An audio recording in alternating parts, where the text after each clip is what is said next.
Good day, and it's not the weekend, so I couldn't keep my word over the weekend. I apologize. I I was actually going to start reading tomorrow, yesterday, and I was rudely interrupted by some bluebirds. They've come back for the springtime. I guess this is spring, even though it's February, and they kept on running into my window over here. And so I was like, well, I feed the birds outside. So I was like thinking, well, maybe they want their own food. So I had an extra bird feeder. So that was my first attempt. I filled it up with bird seed and I put it out there because I have an air conditioner in that window. And so it kind of extends out. Well, they like to land on there. And they were knocking on the window, trying to fly in. Well, that didn't help any because they still continued to do that. So I thought, ugh, I can't. I was going to start reading, but then I kept on getting interrupted. And then they were going through. I have two windows on this side of the house, so they were going from that window to my kitchen window, and they were only striking the top part. And I was like, geez. So I thought, well, maybe they want a house because they're back and it's spring. They're gonna want to start a family. Blah blah blah blah blah. So I put my book down, went out to the garage. I have a I had a sample bird house that I had made, but I didn't think it was really that good of a design. So I actually redesigned it and made it a little bit bigger. Got finished with that, put it down, or put it over here on the air conditioner so they could right next to the bird feeder. Come back in here, sit down to start reading. Smack, smack, smack, smack, smack. Same thing. So I said, I don't believe this. So you know what? I ended up Googling it. And of course, Google has the answer for everything, right? So it said the reason that the birds are trying to get in, and it's not that they're trying to get in, it's just that they don't understand the concept of glass. And so they see a reflection. Oh, I forgot I did one other thing.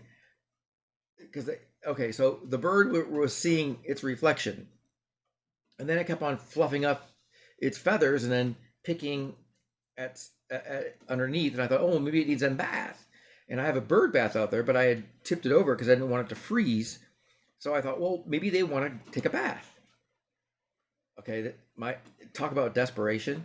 So I get out there, fill up the water. They did take a bath, but that wasn't it because they kept on hitting the glass again. And that's when I Googled it. And it is because males are being territorial and they look in the glass and they see a reflection and they think that it's another male bird trying to move on it in on its territory. So it attacks it. Well, it doesn't realize that it's really attacking itself. And so when it was fluffing up its feathers, it was trying to make itself look bigger and more impressive. I guess it did meet that goal because it intimidated itself. So I know long story short is I had to put a type of screen.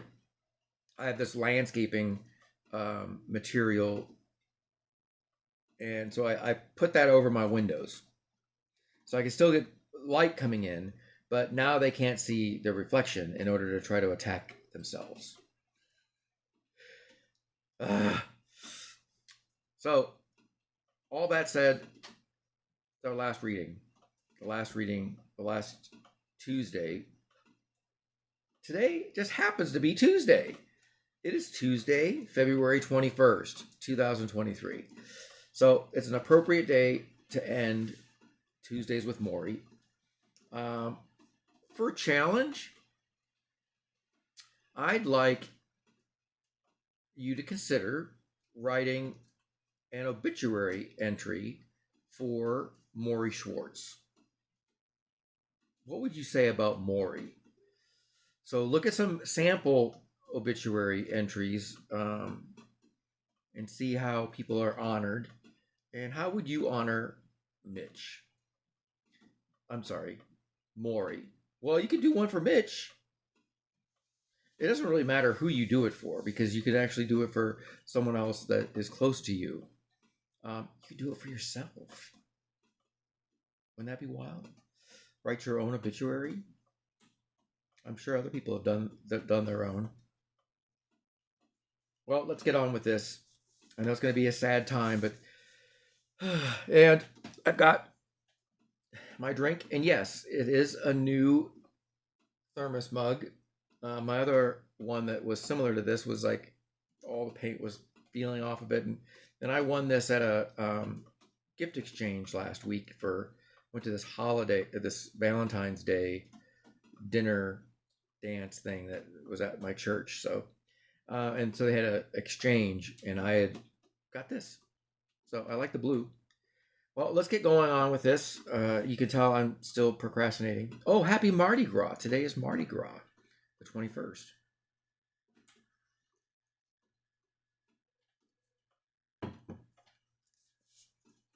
We are on the 13th Tuesday, and that is chapter 24 in how we had divvied up the chapters.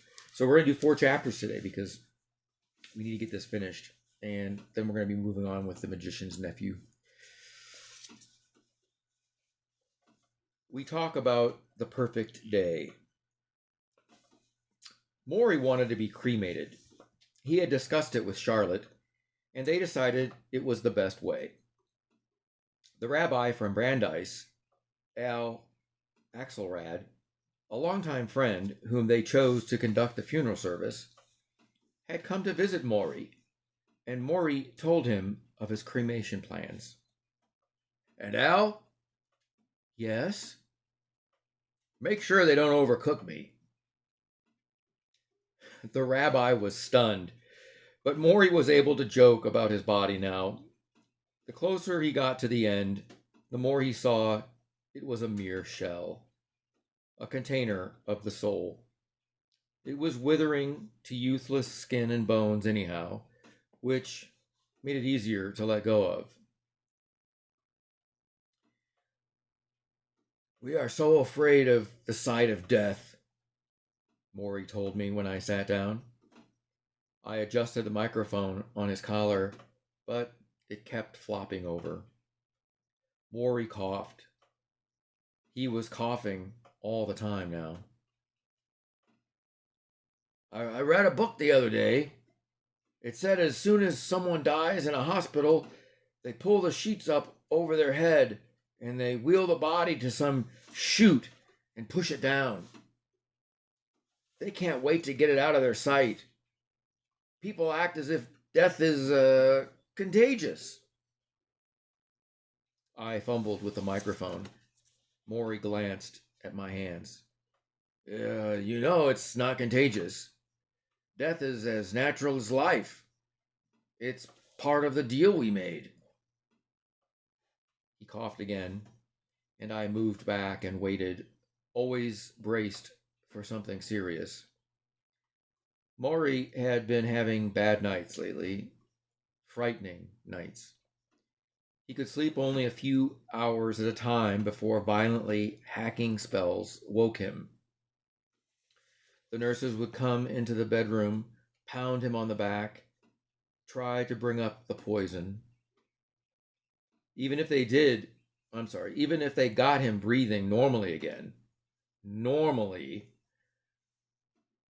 meaning with the help of the oxygen machine, the fight left him fatigued the whole day. The oxygen tube was up his nose now. I hated the sight of it. To me, it symbolized helplessness. I wanted to pull it out. Last night, Morrie said softly. Yes, last night? I had a terrible spell. It went on for hours, and I really wasn't sure I was going to make it. No breath, no end to the choking. At one point, I started to get dizzy, and then I felt a certain peace. I felt that I was ready to go. His eyes widened. Mitch, it was a most incredible feeling. The sensation of accepting what was happening, being at peace. I was thinking about a dream I had last week where I was crossing a bridge into something unknown, being ready to move on to whatever is next. But you didn't. Morrie waited a moment. He shook his head slightly. No, I didn't. But I felt that I could. Do you understand? That's what we're all looking for, a certain peace with the idea of dying.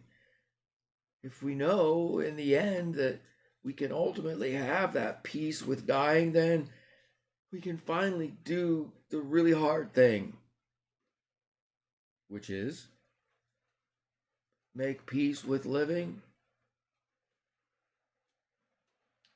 He asked to see the hibiscus plant on the ledge behind him. I cupped it in my hand and held it up near his eyes. He smiled. It's natural to die, he said again. The fact that we make such a big hullabaloo over it is all because we don't see ourselves as part of nature. We think because we're human, we're something above nature. He smiled at the plant. We're not. Everything that gets born dies. He looked at me. Do you accept that? Yes. All right. Now, here's the payoff. Here is how we are different from these wonderful plants and animals. As long as we can love each other and remember the feeling of love we had, we can die without ever really going away.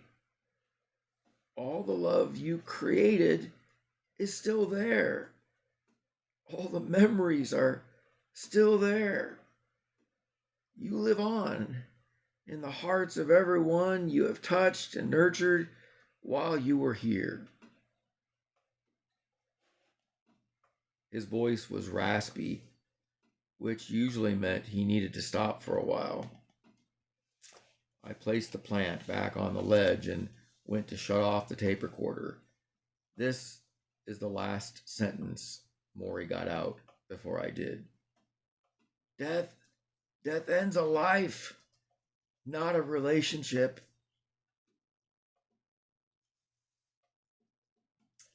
There had been a development in the treatment of ALS, an experimental drug that was just gaining passage. It was not a cure, but a delay, a slowing of the decay for perhaps a few months.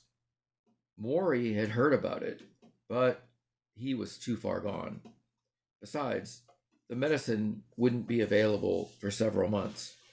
Not for me, Morrie said, dismissing it.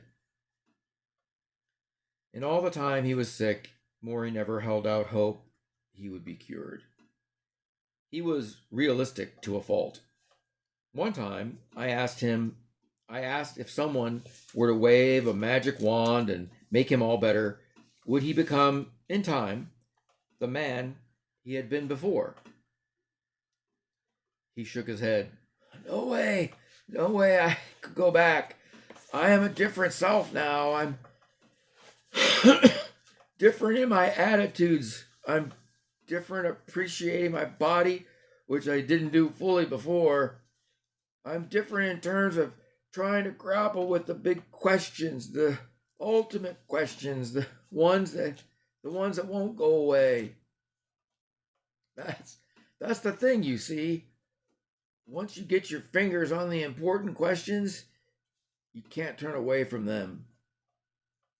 And which are the important questions? As I see it, they have to do with love, responsibility, spirituality, awareness. And if I were healthy today, those would still be my issues. They should have been all along. I tried to imagine Morrie healthy.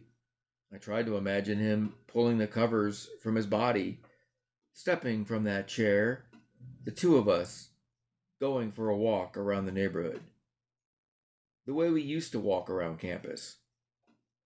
I suddenly realized it had been 16 years since I'd seen him standing up. 16 years? What if you had one day perfectly healthy? I asked. What would you do? 24 hours? 24 hours. Well, let's see. I'd get up in the morning, do my exercises, have a lovely breakfast of sweet rolls and tea, go for a swim, then have my friends over for a nice lunch. I'd have them come one or two at a time so we could talk about their families, their issues, talk about how much we mean to each other. Then I'd like to go for a walk in the garden with some trees, watch their colors, watch the birds, take in the nature that I haven't seen in so long now. In the evening, we'd all go together to a restaurant with some great pasta, maybe some duck. I love duck. And then we dance the rest of the night. I danced with all the wonderful dance partners out there and until I was exhausted. And then I'd go home and have a deep, wonderful sleep. That's it. That's it. It was so simple, so average. I was actually a little disappointed. I figured he'd fly to Italy or have some lunch with the president or romp on the seashore or try every exotic thing he could think of. After all these months lying there, unable to move a leg or a foot, how could he find perfection in such an average day? Then I realized this was the whole point. Before I left that day, Morrie asked if he could bring up a topic. Your brother, he said. I felt a shiver. I did not know how Morrie knew this was on my mind. I had been trying to call my brother in Spain for weeks and had learned from a friend of his that he was flying back and forth to a hospital in Amsterdam. Mitch, I know it hurts when you can't be with someone you love, but you need to be at peace with his desires. Maybe he doesn't want to interrupt your life. Maybe he can't deal with that burden. I tell everyone I know how to carry on with the life they know. I tell everyone I know to carry on with the life they know.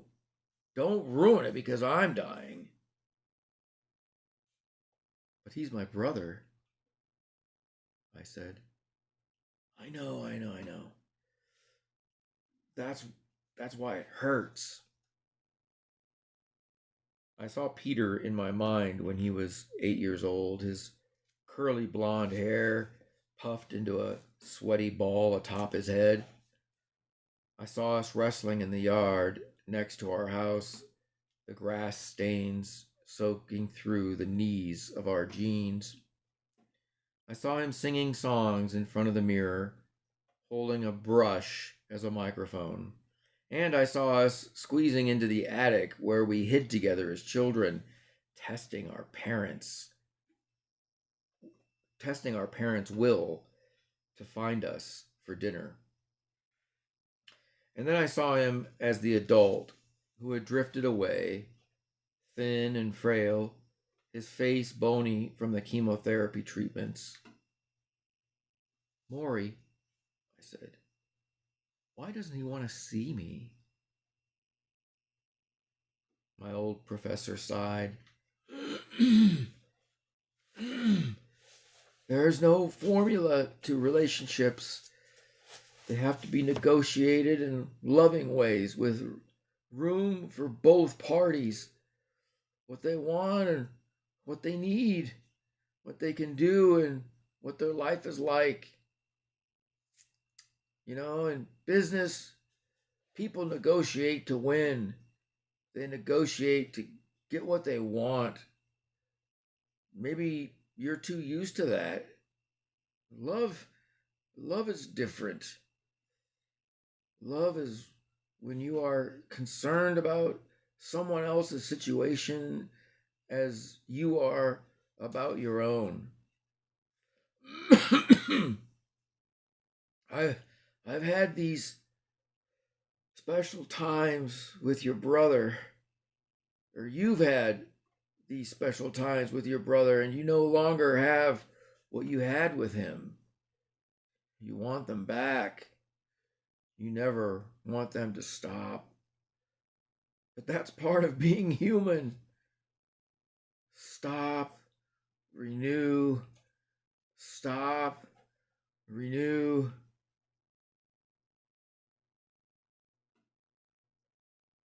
I looked at him. I saw all the death in the world.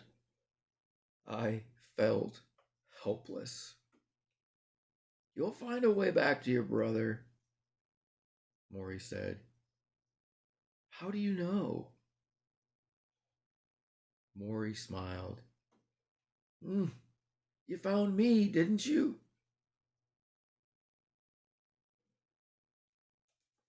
Time warp. I heard a nice little story the other day, Morrie says. He closes his eyes for a moment, and I wait. Okay, the story is about a little wave bobbing along in the ocean, having a grand old time. He's enjoying the wind and the fresh air, well, until he notices the other waves in front of him, crashing against the shore. My God, this is terrible, the wave says. Look what's going to happen to me. Then along comes another wave. It sees the first wave, looking grim, and it says to him, Why do you look so sad? The first wave says, You don't understand. We're all going to crash. All of us waves are going to be nothing. Isn't it terrible? The second wave says, No. You don't understand.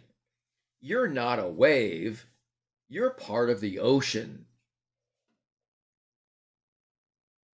I smile. Morrie closes his eyes again. Part of the ocean, he says. Part of the ocean. I watch him breathe. In and out. In and out. The fourth Tuesday, we say goodbye. I'm not looking forward to this chapter. It was cold and damp as I walked up the steps to Morrie's house. I took in little details, things I hadn't noticed for all the times I'd visited. The cut in the hill, the stone facade of the house,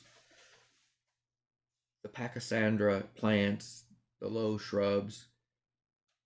I walked slowly, taking my time, stepping on dead, wet leaves that flattened beneath my feet. Charlotte had called the day before to tell me Morrie was not doing well. This was her way of saying the final days had arrived. Morrie had canceled all his appointments and had been sleeping much of the time, which was unlike him. He never cared for sleeping, not when there were people he could talk with. He wants you to come visit, Charlotte said. But, but Mitch? Yes? He's very weak. The porch steps, the glass in the front door. I absorbed these things in a slow, observant manner, as if seeing them for the first time.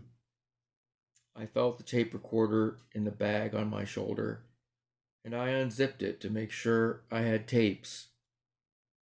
I don't know why. I always had tapes.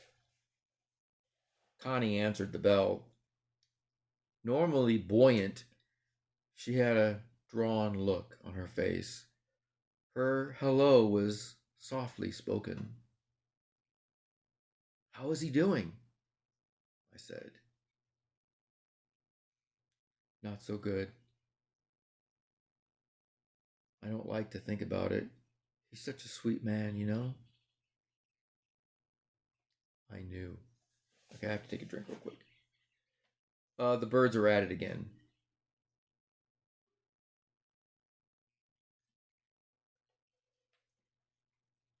My kitchen window, I wasn't able to cover it fully, so they're still at it. Okay. This is such a shame. Charlotte came down the hall and hugged me. She said that Morrie was still sleeping, even though it was 10 a.m. We went into the kitchen. I helped her straighten up, noticing all the bottles of pills lined up on the table. A small army of brown plastic soldiers with white caps. My old professor was taking morphine now to ease his breathing. I put the food I had brought with me into the refrigerator. Soup, vegetable cakes, tuna salad. I apologized to Charlotte for bringing it. Morrie hadn't chewed food like this in months. We both knew that, but it had become a small tradition. Sometimes when you're losing someone, you hang on to whatever tradition you can. I waited in the living room where Morrie and Ted Koppel had done their first interview. I read the newspaper that was lying on the table. 2 Minnesota children had shot each other, playing with their father's guns. A baby had been found buried in a garbage can in an alley in Los Angeles. I put down the paper and stared into the empty fireplace. I tapped my shoe lightly on the hardwood floor. Eventually, I heard a door open and close. Then Charlotte's footsteps coming toward me. All right, she said softly. He's ready for you. I rose. I turned toward our familiar spot. Then saw a strange woman sitting at the end of the hall in a folding chair. Her eyes on a book, her legs crossed. Oh, this was a hospice nurse, part of the 24-hour watch. Morrie's study was empty. I was confused. Then I turned back hesitantly to the bedroom, and there he was, lying in bed under the sheet. I had seen him like this only one other time, when he was getting massaged. And the echo of his aphorism, when you're in bed, you're dead, began anew inside my head. I entered, pushing a smile onto my face. He wore a yellow pajama-like top and a blanket covered him from the chest down. The lump of his form was so withered that I almost thought there was something missing. He was as small as a child. Morrie's mouth was open and his skin was pale and tight against his cheekbones. When his eyes rolled toward me, he tried to speak, but I heard only a soft grunt. "There he is," I said, mustering all the excitement I could find in my empty till. He exhaled, shut his eyes, then smiled, the very effort seeming to tire him. My dear friend," he finally said. "I am your friend. I'm not so good today. Tomorrow will be better." He pushed out another breath and forced a nod. He was struggling with something beneath the sheets, and I realized he was trying to move his hand toward the opening. "Hold," he said. I pulled the covers down and grasped his fingers. They disappeared inside my own. I leaned in close, a few inches from his face. It was the first time I had seen him unshaven. Small white whiskers looking so out of place, as if someone had shaken salt neatly across his cheeks and chin. How could there be new life in his beard when it was draining everywhere else? "Morrie," I said softly. "Coach," he corrected. "Coach." I felt a shiver. He spoke in short bursts, inhaling air, exhaling words. His voice was thin and raspy. He smelled of ointment. "You are a good soul." "A good soul." "Touch me," he whispered. He moved my hands to his heart. "Here." I felt as if I had a pit in my throat. "Coach?" "Huh?" I don't know. I don't know how to say goodbye." He patted my hand weakly, keeping it on his chest. This is how we say goodbye."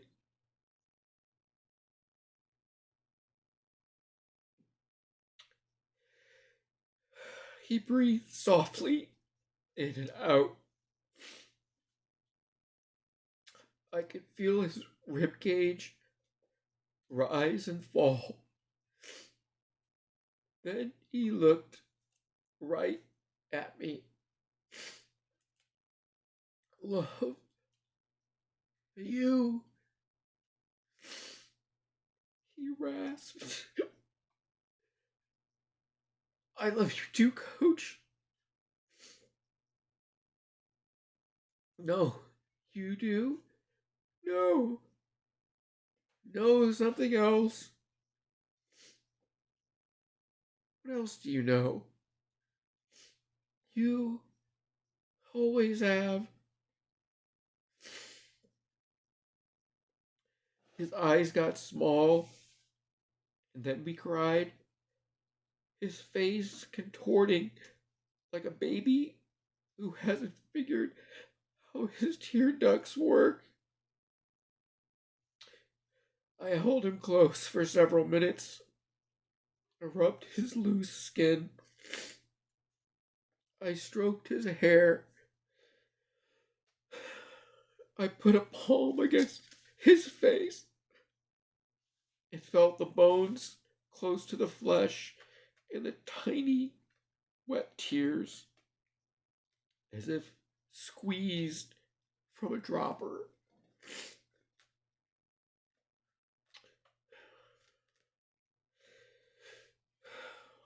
When his breathing approached normal again, I cleared my throat and said I knew he was tired, so I would be back next Tuesday. And I expected him to be a little more alert. Thank you. He snorted lightly, as close as he could come to a laugh. It was a sad sound, just the same. I picked up the unopened bag with the tape recorder. Why had I even brought this? I knew we would never use it. I leaned in and kissed him closely, my face against his, whiskers on whiskers, skin on skin.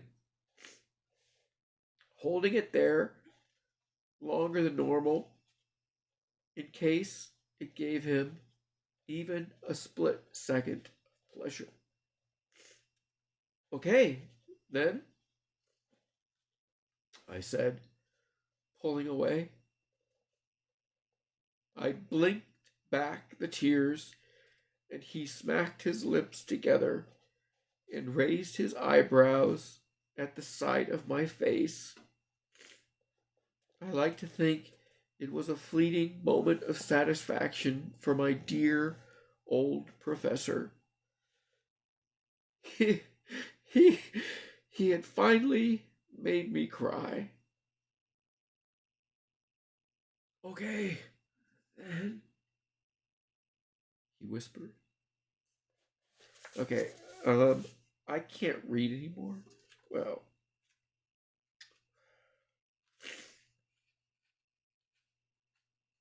let's finish it. Let's finish it. Graduation.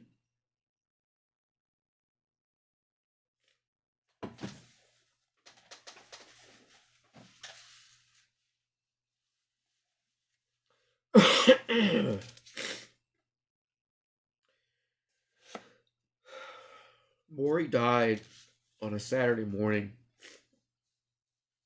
His immediate family was with him in the house. Rob made it back from Tokyo. He got to kiss his father goodbye. And John was there. And of course, Charlotte was there. And Charlotte's cousin, Marcia, who had written the poem that so moved Morrie at his unofficial memorial service. The poem that likened him to a tender sequoia. They slept in shifts around his bed. Morrie had fallen into a coma 2 days after our final visit, and the doctor said he could go at any moment. Instead, he hung on through a tough afternoon, through a dark night. Finally, on the 4th of November, when those he loved had left the room just for a moment to grab a coffee in the kitchen, the first time none of them were with him since the coma began, Morrie stopped breathing. And he was gone. I believed he died this way on purpose. I believed he wanted no chilling moments, no one to witness his last breath and be haunted by it, the way he had been haunted by his mother's death. Well, the death notice telegram, or by his father's corpse in the city morgue. I believe he knew that he was in his own bed, that his books and his notes and his small hibiscus plant were nearby. He wanted to go serenely, and that is how he went. The funeral was held on a damp, windy morning. The grass was wet and the sky was the color of milk. We stood by the hole in the earth, close enough to hear the pond water lapping against the edge and to see ducks shaking off their feathers. Although hundreds of people had wanted to attend, Charlotte kept this gathering small, just a few close friends and relatives. Rabbi Axelrod read a few poems. Morrie's brother, David, who still walked with a limp from his childhood polio, lifted the shovel and tossed dirt in the grave, as per tradition. At one point, when Morrie's ashes were placed into the ground, I glanced around the cemetery. Morrie was right. It was indeed a lovely spot. Trees and grass and a sloping hill. "You talk. I'll listen," he had said. I tried doing that in my head, and to my happiness, found that the imagined conversation felt almost natural. I looked down at my hands, saw my watch, and realized why. It was Tuesday. That brings to mind what he said. We're Tuesday people. A poem by E. Cummings, read by Morrie's son, Rob, at the memorial service. My father moved through days of we, singing each new leaf out of each tree, and every child was sure that spring danced whenever she heard my father sing.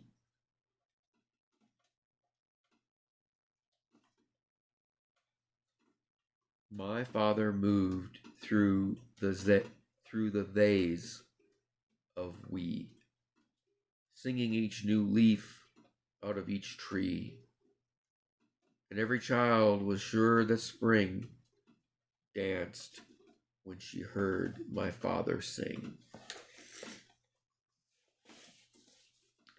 Conclusion. I look back sometimes at the person I was before I rediscovered my old professor. I want to talk to that person. I want to tell him what to look out for, what mistakes to avoid. I want to tell him to be more open, to ignore the lure of advertised values, to pay attention when your loved ones are speaking, as if it were the last time you might hear them. Mostly, I want to tell that person to get on an airplane and visit a gentle old man in West Newton, Massachusetts, sooner rather than later, before that old man gets sick and loses his ability to dance. I know I cannot do this. None of us can undo what we've done or relive a life already recorded.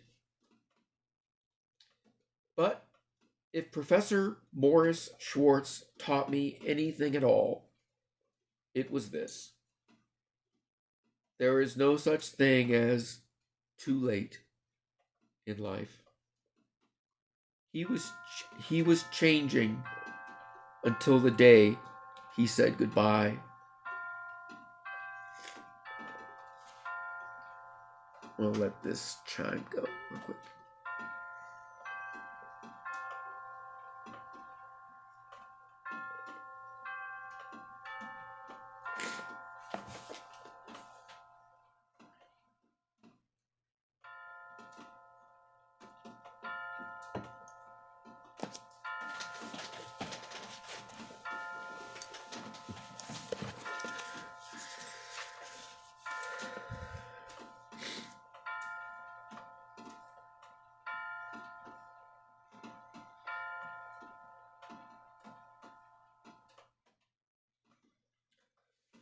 Not long after Morrie's death, I reached my brother in Spain.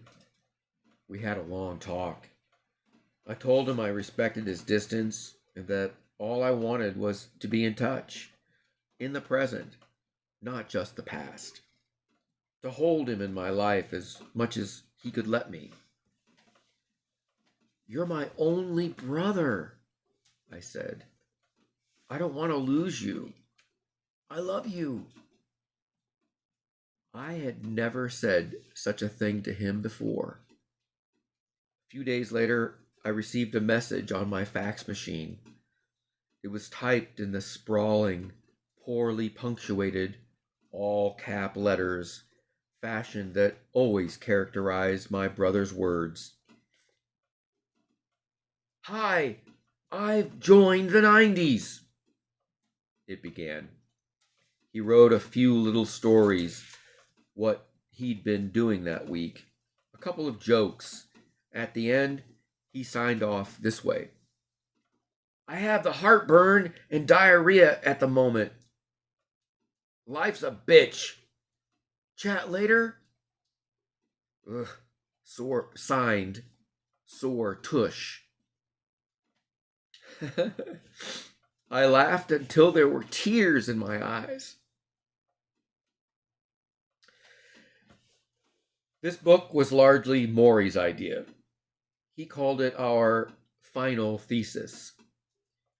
Like the best of work projects, it brought us closer together, and Morrie was delighted when several publishers expressed interest, even though he died before meeting any of them.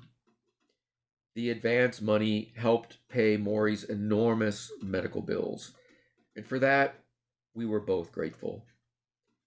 The title, by the way, we came up with one day in Morrie's office. He liked naming things. He liked several ideas, but when I said, "How about Tuesdays with Morrie?" he smiled in an almost blushing way. I knew that was it. After Morrie died, I went through boxes of old college material, and I discovered a final paper I had written for one of his classes. It was 20 years old now.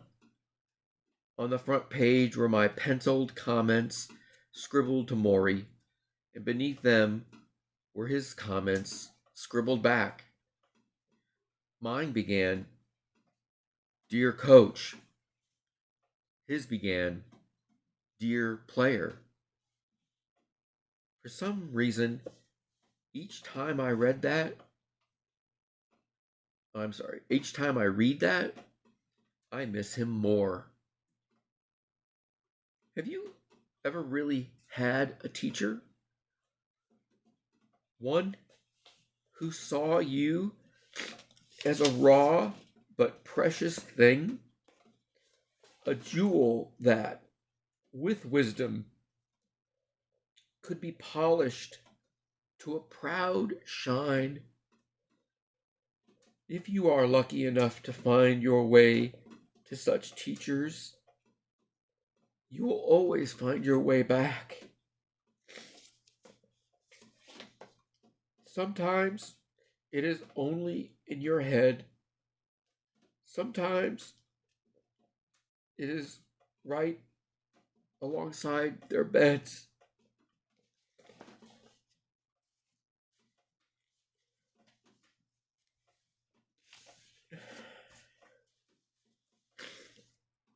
The last class of my old professor's life took place once a week in his home by a window in his study where he could watch a small hibiscus plant shed its pink flowers. The class, it met on Tuesdays. No books were required. The subject was the meaning of life. It was taught from experience. The teaching goes on. Okay. Thank you for reading the book with me. Remember, your challenge is to write an obituary for someone you love, or for Morrie. It's not impossible to love someone that, well, you previously hadn't known. You know them now, right? So, I'm out. Be good, do good. No, that's not right. Be better, do better.